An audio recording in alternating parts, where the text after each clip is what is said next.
আপনারা সবাই জানেন যে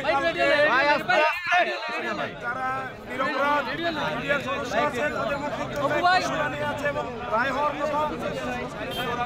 আমরা চাই যারা নির্দোষ মিডিয়ার সদস্য জেলের ভেতর এখনো নিরপরাধ হওয়া সত্ত্বেও পচে মরছেন, তারা যেন দ্রুত মুক্তি পান, এটি আমাদের অন্যতম দাবি। এছাড়াও আমরা আরো অনেক দাবি দাওয়া দিয়েছি।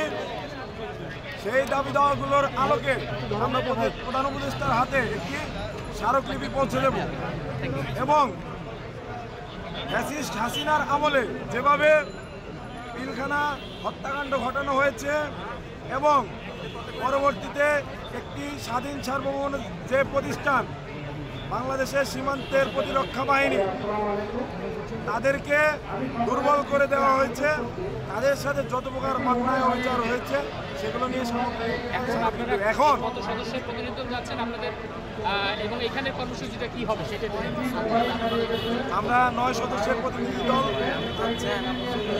এখানে কি আপনারা অবস্থান করছেন? আপাতত আমরা ফেরত না আসা পর্যন্ত এখানে অবস্থান করব। 9 সদস্যের দলের মধ্যে ছাত্র প্রতিনিধি কয়জন আছে? 3 জন। আর বাকিরা মিডিয়ার সদস্য এবং মিডিয়ার সদস্য এবং তাদের পরিবারের সদস্য আমরা